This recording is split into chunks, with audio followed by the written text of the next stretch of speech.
ഹരിവരാസനം പുരസ്കാരം പ്രശസ്ത ഗായിക പി സുശീലയ്ക്ക് സമ്മാനിച്ചു. ദേവസ്വം മന്ത്രി കടകംപള്ളി സുരേന്ദ്രനാണ് പുരസ്കാരം സമ്മാനിച്ചത്. തമിഴ് നടൻ ജയം രവി ചടങ്ങിൽ പങ്കെടുത്തു.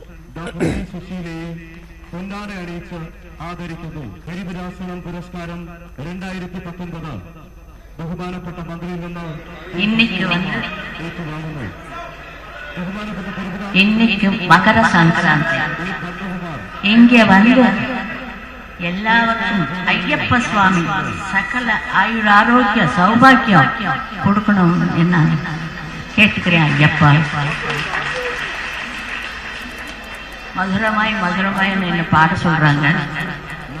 வயசாயி எனக்கு வயசு யாருக்கும் தெரியாது. 84. You know, that's why.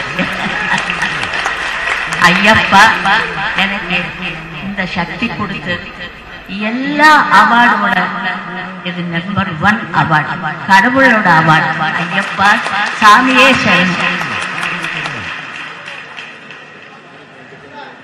Harivarasanam Vishwamohanam ஹரிதீஸ்வரம் ஆராத்ய பாதுகம்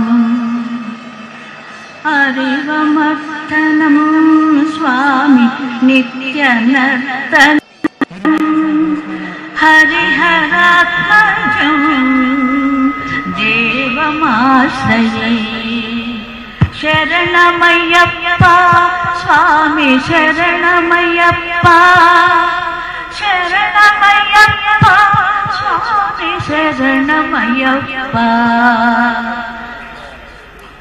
ரொம்ப நன்றி. இந்த യേശുദാസ് இந்த பாட்டு பாடி அவருக்கு முதல்ல கிடைச்ச இந்த ഹരിവരാസനം പുരസ്കാരം സ്വീകരിച്ചുകൊണ്ട് പ്രശസ്ത ഗായിക പി സുശീല സംസാരിക്കുകയാണ്. അതിന്റെ ദൃശ്യങ്ങളാണ് കണ്ടത്. അവർ ഹരിവരാസനം വേദിയിൽ ആലപിക്കുകയും ചെയ്തു. നേരത്തെ ദേവസ്വം മന്ത്രി കടകംപള്ളി സുരേന്ദ്രനാണ്